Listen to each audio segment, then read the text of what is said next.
আসসালামু আলাইকুম। প্রিয় দর্শক, অন্য মঞ্চের আলোচনায় আজকে আমাদের আমন্ত্রিত অতিথি জর্জিয়া স্টেট ইউনিভার্সিটির ডক্টরাল ফেলো জনাব আসিফ বিন আলী। জনাব আসিফ বিন আলী, সময়ের একটা বিরাট গ্যাপ, আপনি অনেক দূর থেকে আমাদের সঙ্গে যুক্ত হয়েছেন, আপনার কাছে অশেষ কৃতজ্ঞতা। আমি আপনাকে যে বিষয়টা নিয়ে কথা বলতে চাচ্ছি আজকে, সেটা হলো যে আমরা একটা অনেক বিরতির পর আমরা একটা সংসদ পেয়েছি। দীর্ঘদিন আমরা সংসদ দেখেছি, এক ধরনের সংসদ। এবার একটা নির্বাচনের মাধ্যমে সংসদ পেয়েছি, যদিও এই নির্বাচনটা নিয়ে অনেকে নানা ধরনের কথা আছে। অনেকে এমনও বলেন যে এখানে আরো সকল দলকে অংশগ্রহণ করতে দেওয়া উচিত ছিল। আমি নিজেও মনে করি, তারপরেও যা হোক, তারপরে একটা নির্বাচন হয়েছে এবং এখানে একটা বিরোধী দল পেয়েছি, না বলে বরং বলা যায় বিরোধী জোট পেয়েছি। এবং এই বিরোধী জোট আজকে একটা ইস্যুতে ওয়াকআউট করছে। এর আগে একদম শুরুর দিন প্রথম অধিবেশনে তারাও কিন্তু ওয়াকআউট করেছিল আরেকটা issue। তো এবার যে ইস্যু তারা ওয়াকআউট করলো সেটা হলো যে জুলাই সনদ বাস্তবায়নের জন্য সংবিধান সংস্কার পরিষদ গঠন এবং তাদের মাধ্যমে আলোচনা এটসেট্রা এটসেট্রা এই সমস্ত বিষয় নিয়ে তাদের আপত্তি এবং সরকার পক্ষের বিরোধীদের প্রতিবাদ এবং তারা ওয়াকআউট। তো আমি এটাই মূল আলোচনা নয়, আমি আলোচনাটা করতে চাচ্ছি এই যে আমরা একটা বিরোধী দল পেয়েছি এবং বিরোধী দলের সদস্যরা নানা জায়গায়, এখানে অনেকে আছেন যারা ওয়াজ করেন, ধর্মসভা করেন, মানুষের সঙ্গে কথা বলেন এবং তাদের বেশ কিছু কথাবার্তা নিয়েও কিন্তু নানা ধরনের আলোচনা হচ্ছে। এবং গেল সপ্তাহে আমি মানে কয়েকদিন আগে, 2-3 দিন আগে আমি ফেসবুকে আপনারও একটা পোস্ট এরকম দেখেছি যে আপনি জামাত ইসলামের আমির হামজার কিছু কথাবার্তা নিয়ে একটা মন্তব্য করেছেন। তো সব মিলিয়ে বিরোধী দলের ভূমিকাটা আপনার কাছে মানে কেমন লাগছে?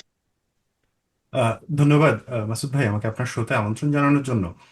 আমরা দুর্ভাগ্যজনকভাবে এমন একটা বিরোধী দল পেয়েছি, আহ, যেই বিরোধী দলের আহ, একাধিক সদস্য, বিশেষ করে এই যে আমির হামজা যার কথা বললেন, তিনি প্রকাশ্যে তার নারী সহকর্মীদেরকে স্লাট শেমিং করছেন।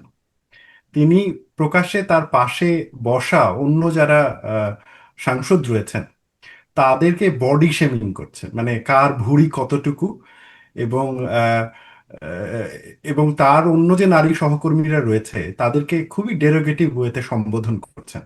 এবং আপনি যদি ওই ভিডিওটা দেখেন, সেখানে তার যে মুখভঙ্গি, তার যে ফেশিয়াল এক্সপ্রেশন অত্যন্ত আপত্তিকর। একটা মানে কি বলবো, যে একটা সিনিয়র সভ্য একটা ভদ্রলোকের কাছ থেকে এই ধরনের ফেশিয়াল এক্সপ্রেশন এক্সপেক্টেড না। এখন আমির হামজার ক্ষেত্রে এই ব্যাপারটা নতুন না। আপনি জানেন যে ইতোপূর্বে তিনি তার আরেক সহকর্মী সংসদ সদস্য, বিএনপি থেকে যিনি নির্বাচিত এবং যিনি একজন মন্ত্রীও, তাকে উনি নাস্তিক বলেছেন। উনি নির্বাচনী প্রচারণার সময় নারীদেরকে নিয়ে বিতর্কিত মন্তব্য করেছেন। উনি আহ, আমার মনে আছে যে যখন আওয়ামী লীগ ছিল তখন তিনি নিজেকে আহ, মানে আওয়ামী পরিবারের অংশ বলতো এবং নিজেকে হচ্ছে যে খুব দেখাতো যে তার 3 পুরুষ ধরে আওয়ামী লীগ করে, এরকম বক্তব্যও কিন্তু রয়েছে। সেই লোকটাই আবার 5 আগস্টের পরে জামাতের সংসদ সদস্য হয়ে গেল এবং না, তারপরে সে। এটা কি এটা কি হতে কোনো বাধা আছে? যদি ধরো 3 পুরুষ আওয়ামী লীগ করে, তিনি কি জামাত করতে পারবেন না? না, প্রথমত হচ্ছে যে যে কারো যে কোনো দল করার অধিকার আছে, কিন্তু সেইটা গুপ্তভাবে করার অধিকার নেই। মাসুদ ভাই, আমি মোটেও বিশ্বাস করি না যে আপনি একবার জামাত করেছেন বলে আপনি আওয়ামী লীগে যোগ দিতে পারবেন না, বা আপনি আওয়ামী লীগ করেছেন বলে আপনি জামাত করতে পারবেন না। রাজনৈতিক দল পরিবর্তন আপনার রাজনৈতিক অধিকার, এ বিষয়ে কোনো সন্দেহ নেই। সমস্যাটা তখন হয় যখন এই ধরনের ব্যক্তিরা ইতোপূর্বে নিজেদেরকে আওয়ামী লীগ হিসেবে দেখাইছে, তো এদের অন্যায়ের দোষ আওয়ামী লীগের ঘাড়ে গেছে। এখন 5 আগস্টের পরে এসে এরা নিজেদেরকে জামাত হিসেবে দেখাচ্ছে। তো তাহলে আমি কতটুকু বিশ্বাস করতে পারি এই মানুষগুলোর উপরে যে তারা আসলে কোন দল করছে? দেখেন মাসুদ ভাই, আপনার আমার বা সবারই কোনো না কোনো একটা রাজনৈতিক বায়াসনেস আছে। আমরা কেউ কিন্তু নিরপেক্ষ না, বিশেষ করে যখন আমরা ভোট দিতে যাই বা নিজেদের পছন্দের দল ঠিক করি না করি এগুলোতে। কিন্তু পাবলিক স্পেসে যখন আমরা কথা বলি, আপনি সাংবাদিক হিসেবে, আমি একাডেমিক হিসেবে, আমরা তো একটা বেসিক যুক্তিতর্কের ফ্রেমওয়ার্ক ফলো করি। আমি যে দলই করি না কেন, অন্যায়কে আমার অন্যায় বলতে হবে, ভালো কাজকে ভালো কাজ বলতে হবে। এখন একজন সংসদ সদস্য জামায়াতের যিনি, তিনি তার নারী সহকর্মীদেরকে নিয়ে যে মন্তব্য করছেন, তার পুরুষ সহকর্মীদেরকে নিয়ে যে মন্তব্য করছেন, তিনি মাদকাসক্তদের ডিল করার জন্য যে ধরনের মানে অত্যন্ত কি বলবো যে প্রবলেমেটিক আলাপ আলোচনা করছেন, এইটা তো মানে কোনোভাবেই গ্রহণযোগ্য না। আপনাকে একটা জিনিস দেখতে হবে যে এই মানুষগুলো যখন সংসদে কথা বলছে, তারা কিন্তু একই সাথে সংসদকে এবং পলিটিক্যাল সিস্টেমকে রিপ্রেজেন্ট করে। এখন দেখার বিষয় জামাত কেন এদের বিরুদ্ধে ব্যবস্থা নেয়নি। আমরা দেখলাম যে এর আগে নির্বাচনের প্রচারণার সময় তার আপত্তিকর মন্তব্যের জন্য সে একবার ক্ষমা চেয়েছিল। এই ক্ষমা চাওয়াটা অনেকটা ওই যে মানে একাত্তরের যুদ্ধাপরাধের মতন ক্ষমা চাওয়া। আজকে আমি ক্ষমা চাইবো, কালকে গিয়ে বলবো মুক্তিযুদ্ধ ভারতের ষড়যন্ত্র, তারপরের দিন গিয়ে বলবো যে হচ্ছে 72-এর সংবিধান ভারতের দেওয়া সংবিধান। এই যে মানে ভুল করব, আবার ক্ষমা চাইবো, আবার ভুল করব, আবার ক্ষমা চাইবো, এই যে প্যাটার্নটা, এটা অত্যন্ত আপত্তিকর একটা জিনিস। আপনি মানুষ হিসেবে আমরা ভুল করতেই পারি, কিন্তু একটা ভুল করার পরে আপনি ক্ষমা চেয়ে আপনি সেই ভুলটা রিপিট করবেন না। এখন আপনি নারীদেরকে নিয়ে ডেরোগেটরি মন্তব্য করছেন, অর্থাৎ যে জামাতের এমপি, সে এইটা নিয়ে ভুল স্বীকার করছে, আবার গিয়ে করছে, তার মানে সে এটা বিশ্বাস করে। এবং সে যখন এটা বিশ্বাস করে প্রকাশ্যে, এটা কিন্তু ধর্মীয়ভাবেও সমর্থনযোগ্য না। আবার এটা কিন্তু মানে স্বাভাবিক যে লোকাচার সেটাতেও সমর্থনযোগ্য না। তো সেইটাকে যখন একটা দল ওভারলুক করে, সেটা অত্যন্ত আশঙ্কার বিষয়। কিন্তু এই লোকটা মানে উনি তো আগের থেকে এই ধরনের কথাবার্তা বলতেন। আগে তো রণ্যভাবে বলতেন না, যে আগে বলতেন না এখন বলছেন তা তো নয়। উনি সবসময় এইভাবে কথা বলেন, এবং এইভাবে কথা বলে বলে উনি তো নির্বাচনে বিজয়ী হয়েছে, জনগণ তো ওনাকে ভোট দিয়েছে। তাহলে এটাকে আপনি মানে কি কোনো হিসেবে নেবেন না, সাফল্যের একটা পদ্ধতি হিসেবে যদি বলি আমি? না, আমি এটা সাফল্যের পদ্ধতি হিসেবে দিব না মাসুদ ভাই। দুইটা ব্যাপার, একটা হচ্ছে যে আহ, জনগণের সমর্থন পাওয়া মানেই যে সে রাইট, এই ব্যাপারটার সাথে আমি একমত নই। একটা সময় হিটলারও বিশাল জনসমর্থন পেয়ে নির্বাচিত হয়েছে, তার মানে তার যে অ্যাকশন সেগুলো যে রাইট তা কিন্তু নয়। এখন ধরেন মানে 50,000 লোক একটা জায়গায় একত্রিত হলো, একজনকে ভোট দিল, এবং তারা মিলে একটা সিদ্ধান্ত নিল যে ওকে ফাইন, হচ্ছে যে নারীদের বিয়ে 18 বছরের নিচে দিতে হবে, 11-12 বছরে বিয়ে দিয়ে দিতে হবে, কিংবা হচ্ছে যে চুরি করলে হাত কেটে শাস্তি দিয়ে দিতে হবে। সে তার যতই জনসমর্থন থাকুক, এইটা অন্যায়, এটা ভুল। এবং ভুল বা সত্যি আমরা যেটাকে বলি সেটা আসলে জনসমর্থন নির্ভর নয়। আপনি আপনার নারী সহকর্মীকে স্লাট শেমিং করছেন, এবং আপনার পিছনে যদি 2 কোটি মানুষও থাকে, এটা রং। এবং এইটার পক্ষে মানে এটার বিপক্ষে যদি একজন মানুষও দাঁড়ায়, সে রাইট। মানে আমাদেরকে পার্থক্যটা করতে হবে যে জনসমর্থন এবং সত্যি দুইটা ভিন্ন জিনিস। সত্যি জনসমর্থনের বাইরেও দাঁড়াতে পারে। আমি যদি ফিলসফিক্যালি বলি, যে ধরেন একটা সময় যখন চার্চের সাথে গ্যালিলিওর যে দ্বন্দ্ব, গ্যালিলিও বলল যে পৃথিবী গোল, সূর্যকে কেন্দ্র করে ঘুরছে, চার্চ তাকে বাধ্য করলো ক্ষমা চাইতে। তো চার্চের তো তখন জনসমর্থন ছিল, শক্তি ছিল, ক্ষমতা ছিল। কয়েকশো বছর পরে এসে আমরা দেখলাম যে গ্যালিলিও ঠিক, ওই সময়ের জনগণ ভুল, ওই সময়ের চার্চ ভুল। তো আমি যদি জনসমর্থনই সবকিছুর মাপকাঠি হয়, সেটা তো তাহলে হলো না। তবে এখানে একটা ব্যাপার আছে, আমরা গণতন্ত্রে বলি যে ঠিক আছে, তাকে মানুষ নির্বাচিত করেছে, তার অধিকার রয়েছে, কিন্তু তাকে কি মানুষ এগুলো বলার অধিকার দিয়েছে? মানে এইটা তো আমরা জানি না। মানে সেই মানুষটা যদি ওই সময় কাউকে খুন করে, তাহলে কি আমি বলবো যে সে, তার তো জনসমর্থন আছে, অতএব এই এমপি সাহেব এটা করতে পারেন? সেটা তো পারেন না তিনি। তো এই জনসমর্থনের দোহাইটা দিয়ে এই ধরনের অন্যায়কে জাস্টিফাই করার কোনো মানে হয় না। আরেকটা জিনিস আমরা দেখেছি, যে এই যে কথাগুলো উনি বলেছেন, উনি যেগুলো বলেন যে কথাগুলো, সে কথাগুলো কিন্তু এক ধরনের মানে আপনার লজিক হিসাবে ধর্মের কিছু বিষয় তুলেন। সেটা কতটুকু জেনুইন কিনা আমি ঠিক জানি না, আমি বলতে পারবো না, আমি তো ওই মানের লোক না। বাট উনি বলেন, এবং এটা বলা নিয়ে নানা বিতর্কের তৈরি হয়। কারণ উনিই না, ওনার দলের অথবা আরো এরকম অনেকে আছেন যারা নাকি ধর্ম নিয়ে কথা বলেন, এবং তাদের কথার থেকে মানুষ এক ধরনের আপনার এক ধরনের সাম্প্রদায়িক উস্কানি পায়, অথবা জাতিগত বিভেদ তৈরি হওয়ার কিন্তু আশঙ্কা দেখা দেয়। এবং এরই কারণ এবং এরই একটা ফল আমরা দেখলাম রিসেন্ট, আজকেই পত্রিকায় পড়লাম যে আমাদের আরেকজন ধর্মীয় বক্তা এরকম আছেন, মিজানুর রহমান আজহারি। উনি অস্ট্রেলিয়া গিয়েছিলেন কিছু অনুষ্ঠান করতে, এবং অনুষ্ঠান শেষ হওয়ার আগেই ওনাকে অস্ট্রেলিয়া, ওনার ভিসা বাতিল করে ওনাকে অস্ট্রেলিয়া ত্যাগ করতে বলা হচ্ছে। এর কিছুদিন আগে এই মিজানুর রহমান আজহারিকে একই ধরনের পরিস্থিতিতে করতে হয়েছিল ইংল্যান্ড। তো এই যে ওনারা যাচ্ছেন এবং ওই দেশের আইন তাকে তার এই আচরণগুলিকে, তার কথাবার্তাগুলিকে আপনার ঠিক স্বাভাবিক অথবা আপনার বেআইনি মনে করছেন, অথবা জাতিগত বিদ্বেষ তৈরি করতে পারে বলে মনে করছেন।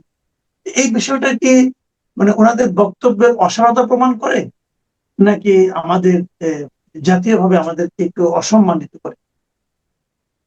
প্রথমত আজহারি সাহেবের সাথে যেটা হয়েছে, আমার মনে হয় যে অস্ট্রেলিয়ান সরকারের অধিকার রয়েছে এবং তাদের এটা একটা পলিসিও যে যদি কোনো ব্যক্তি বা প্রচারক হিটলারের কাজকে প্রমোট করে বা নাজি অ্যাক্টিভিটিসকে প্রমোট করে, প্রশংসা করে, তারা তাদের বিরুদ্ধে আহ, মানে তাদের দেশে তাদের এক্সেস বন্ধ করতে পারে। এটা মাসুদ ভাই, আপনি নিশ্চয়ই জানেন যে দ্বিতীয় বিশ্বযুদ্ধের পরে ইউরোপ সহ আহ, আমেরিকা এবং অস্ট্রেলিয়া, মোটামুটি ওয়েস্টার্ন হেমিসফিয়ারের ডেভেলপড কান্ট্রিগুলোতে ইয়ের বিরুদ্ধে, অর্থাৎ হিটলার এবং তার কর্মকাণ্ডের বিরুদ্ধে একটা ঐক্যমত রয়েছে।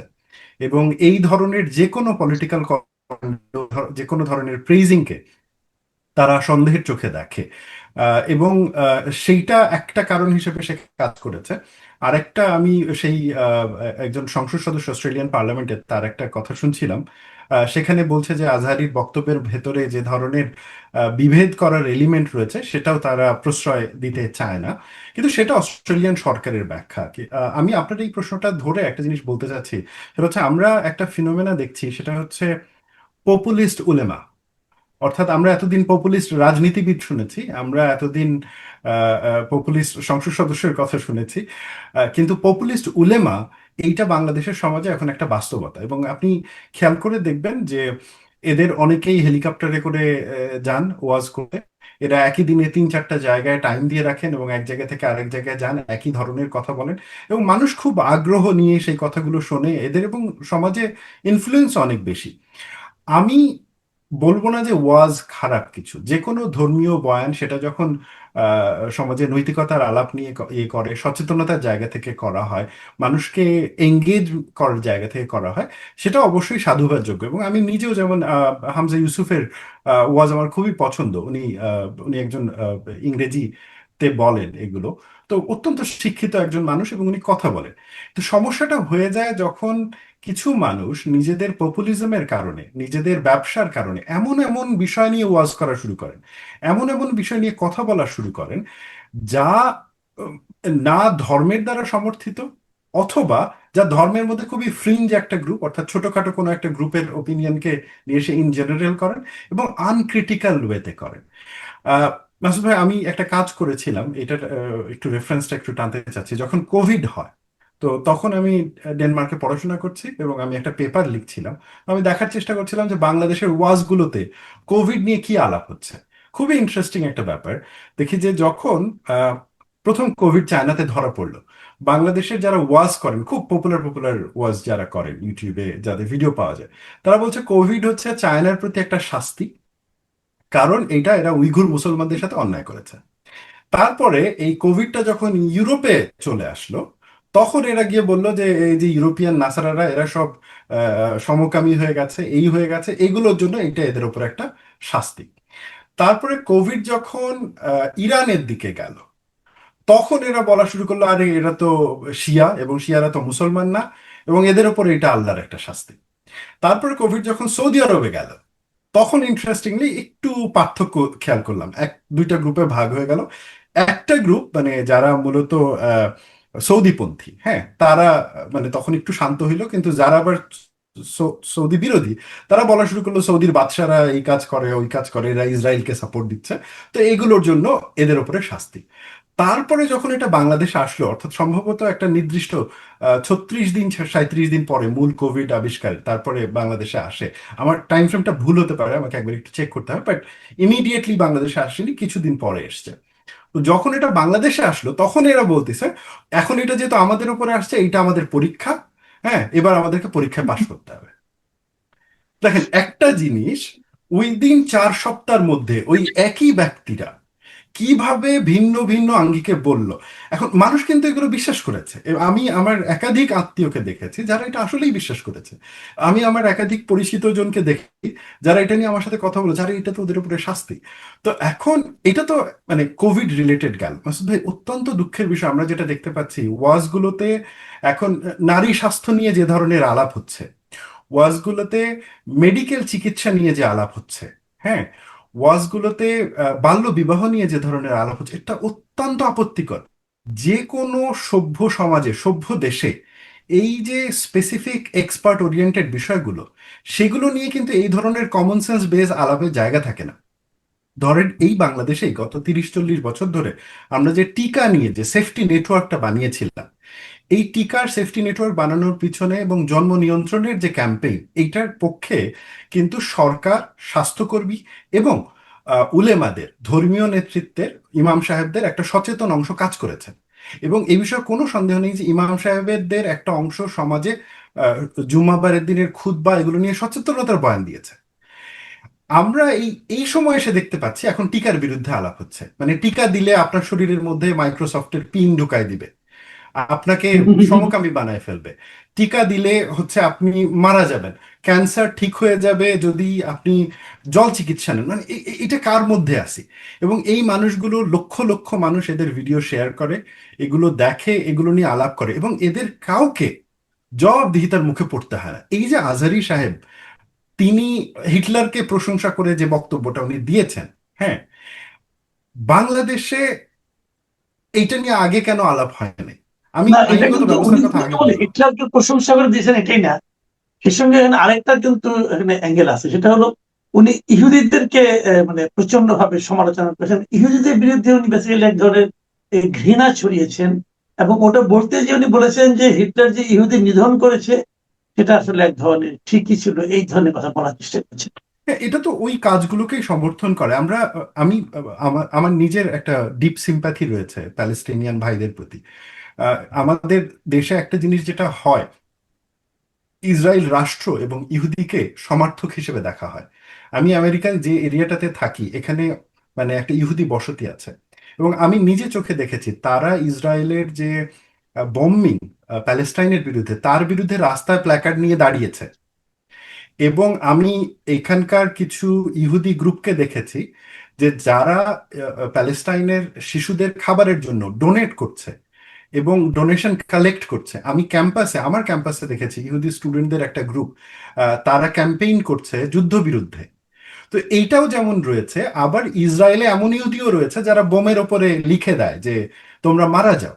তো দুটোই রয়েছে, মানে পুরোটা তো ইভিল না ব্যাপারটা। এই যে একটা গ্রুপকে বা একটা জনগোষ্ঠীকে, সে হতে পারে ইহুদি, সে হতে পারে ধরেন ভারতের হিন্দু, বা সে হতে পারে বাংলাদেশের আহমেদিয়া কমিউনিটির কেউ, কিংবা সে হতে পারে বাংলাদেশের শিয়া কমিউনিটির কেউ, অথবা সুন্নিদের মধ্যে হয় আহলে হাদিস হতে পারে, কিংবা অন্য গ্রুপ হতে পারে।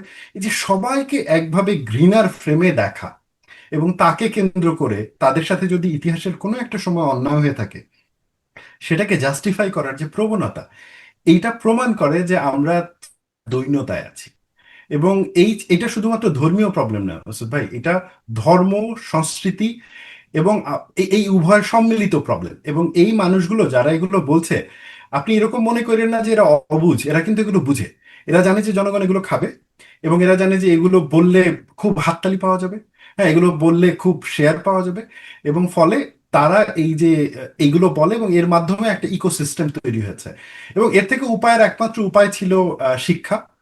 কিন্তু দুঃখজনকভাবে মানে বিগত সরকার, ইন্টেরিয়াম গভর্নমেন্টও শিক্ষা নিয়ে ওইরকম কোনো কাজ করে নাই। আওয়ামী লীগ সরকারের সময় তো আমরা দেখেছি যে শিক্ষা নিয়ে কি ধরনের বাণিজ্য হয়েছে। এই সরকার এখন পর্যন্ত জানি না যে শিক্ষা নিয়ে কি পদ্ধতি বা পলিসি নেবে। তবে আমি যেটা দেখলাম যে শিক্ষামন্ত্রী বলছেন যে ধর্মীয় শিক্ষক নিয়োগ দেওয়া হবে স্কুলগুলোতে। আমাদের ধর্মীয় শিক্ষকের অভাব নাই, আমাদের আসলে সমস্যাটা হচ্ছে কুধর্মের শিক্ষা দেওয়া। অর্থাৎ আমাদের ইভেন ধর্মের যে আদব লেহাজ যে পাঠগুলো রয়েছে, সেগুলোও যদি আমাদের বাচ্চা কাচ্চাদেরকে ঠিকভাবে শিখাতে পারতাম, তাহলেও আজকে হয়তো বা এই পরিস্থিতিতে আসতাম না। জি, আপনি যে কথাটা বললেন সেটা একদিকে শুনলাম আমরা, কিন্তু এর বিপরীতে কিন্তু আমরা আরেকটা বিষয় লক্ষ্য করছি যে আহ, এই যে যে গ্রুপটার কথা আপনি বললেন, যাদের প্রভাবের কারণে আপনি কিছুটা হলেও অস্বস্তি বোধ করছেন, তারাই কিন্তু এবারে নির্বাচনে প্রধান বিরোধী দল হিসেবে আবির্ভূত করবে। এটা জাতি হিসেবে আমাদের জন্য কতটুকু উদ্বেগের কারণ হতে পারে, নাকি আমাদের জন্য আপনার সম্ভাবনার কারণ হতে পারে, আমি জানি না। হয়তো এটা সময়ে টের পাওয়া যাবে। তো এটা নিয়ে বিস্তারিত আলোচনা পরে হয়তো একসময় আমরা করব। আজ এ পর্যন্তই। অনেক ধন্যবাদ জনাব আসিফ বিন আলী আমাদের সঙ্গে সময় দেওয়ার জন্য। আপনি ভালো থাকবেন, আবারও কথা হবে। প্রিয় দর্শক, আপনারা শুনলেন জনাব আসিফ বিন আলীর বিশ্লেষণ। আমরা ওয়াজ প্রায় শুনি, আগে রাত জেগে অনেকে শুনতাম, এখন ইউটিউবে ওয়াজ পাওয়া যায়। এবং আমি খুব সতর্কতার সঙ্গে লক্ষ্য করে দেখেছি ওয়াজগুলোতে প্রচুর ভিউ হয়। এর অর্থ হলো অনেক লোক এগুলো দেখেন। যারা দেখেন তাদের প্রতি আমার অনুরোধ, বুঝে বিশ্বাস করবেন, যা শুনবেন তাই বিশ্বাস করবেন। আর আজকাল ইউটিউবে কেবল নয়, ইন্টারনেটে অনেক কিছু পাওয়া যায়, প্রকৃত ধর্মের ব্যাখ্যাও পাওয়া যায়। একটু মিলিয়ে নেবেন। সবাই ভালো থাকবেন। এখন এ পর্যন্তই। আল্লাহ হাফিজ। ধন্যবাদ মাসুদ ভাই।